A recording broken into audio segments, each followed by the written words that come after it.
Muy buenas tardes, compañeros y compañeras, profesor. Mi nombre es Giovanni y el día de hoy voy a explicar de manera breve los 10 principios de la economía de Gregory McHugh.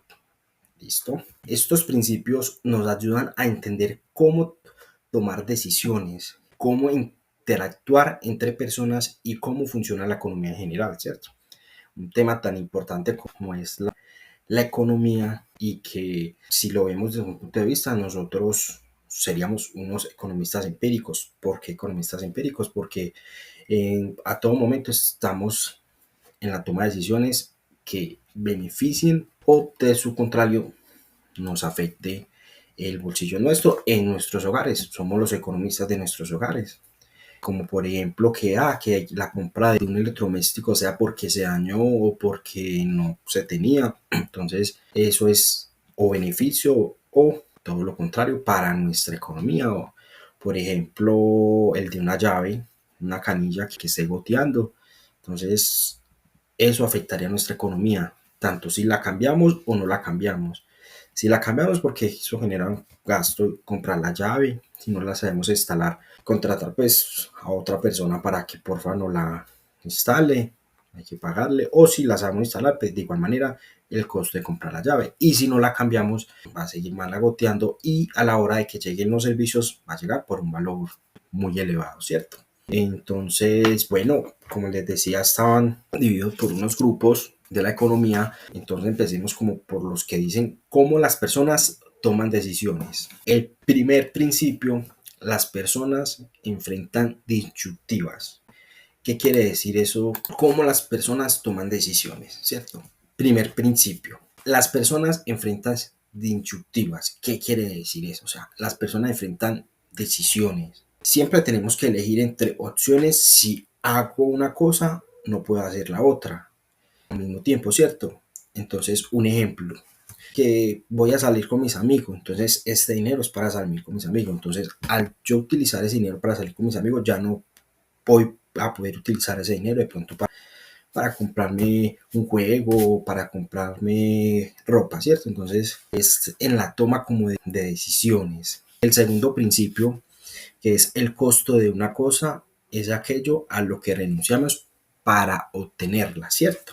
No se trata solamente de dinero, de que si compro esta cosa, entonces ya no voy a tener dinero para comprar esta otra, entonces no es eso solamente, pues también, pero no es solamente eso, sino que también tiene que ver con que si yo voy a comprarme, voy a gastar dinero en otra cosa, o bueno, no dinero, sino en tiempo, hablemos de tiempo en ese sentido.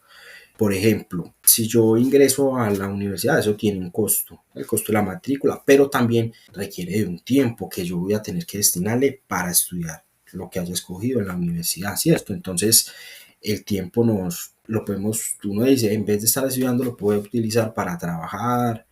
Entonces, es como ese tiempo que se gasta. Entonces, es como que nos trata como de hablar el principio número 2.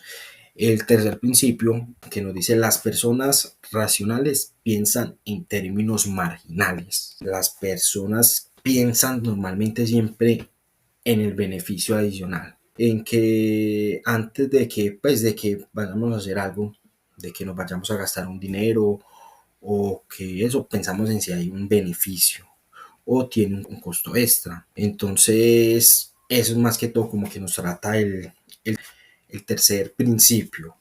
El cuarto y el último, como ese grupo de las tomas de decisiones, que es las personas responden a los incentivos. ¿Qué quiere decir eso? Por ejemplo, un incentivo, por ejemplo, que en un almacén, una heladería digan 2 por 1. Entonces, nosotros reaccionamos ante ese incentivo, 2 helados por la compra de uno.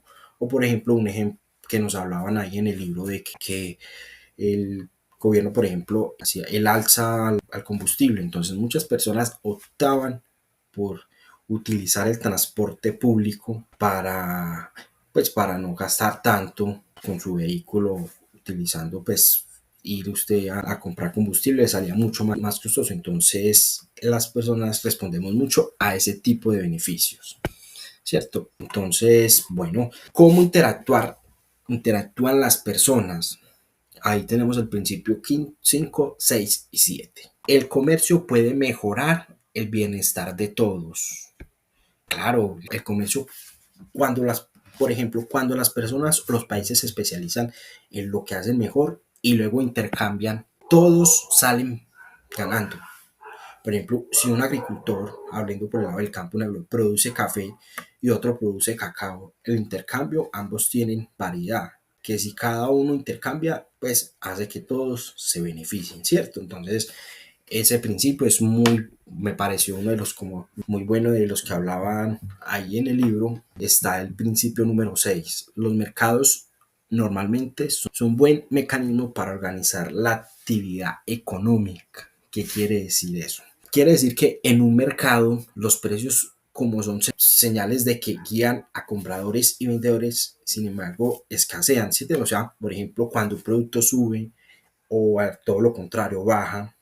Entonces, por ejemplo, cuando un producto sube de precio, los productores fabrican más. Cuando es todo lo contrario, que un producto baja, los productores bajan como la producción. Entonces, cuando hay demasiada demanda, por ejemplo, pongamos un ejemplo, alta demanda de mascarillas, el precio sube y las empresas producen mucho más. Bueno, el séptimo principio, el gobierno puede mejorar algunas veces los resultados del mercado. Sí, muy cierto, el gobierno puede, a veces el mercado no funciona bien, por ejemplo, cuando hay monopolios o contaminación.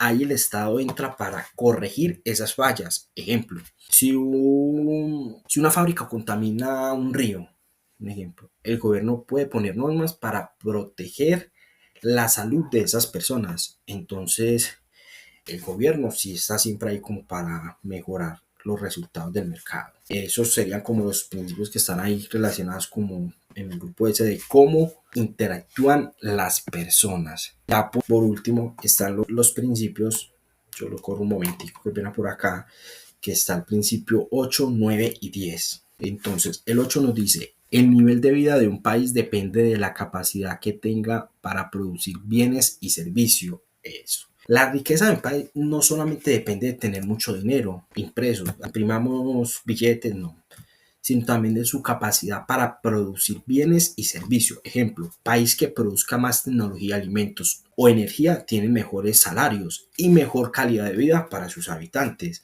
A un país de pronto de que no tenga, pues que no sea un gran productor y entonces imprimamos billetes, no, que es lo que ha ocurrido, diría yo, mucho con el caso de nuestro país vecino Venezuela, ¿cierto? Entonces, sí, el principio número 9. Cuando el gobierno imprime demasiado dinero, los precios se incrementan. Exacto.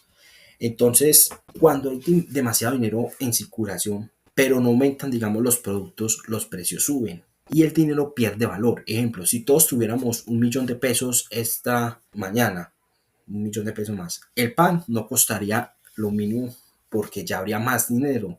Entonces, eso afectaría, que es lo que ha pasado, como decía, en Venezuela también. Por eso la inflación que existe en Venezuela es demasiado alta, que usted para comprar algo necesita demasiado dinero. Y por último, el último principio, la sociedad enfrenta a corto plazo una disyuntiva entre inflación y desempleo, ¿cierto? Cuando un país impulsa la economía para crear más empleos, puede aumentar la inflación. Y cuando intenta frenar la inflación, puede aumentar el desempleo. Ejemplo, el gobierno gasta mucho dinero en obras para generar trabajo rápido. Los precios pueden subir más rápido, los precios pueden subir más rápido. Entonces, ese último principio también es algo muy, muy importante y para tener en cuenta, ¿cierto?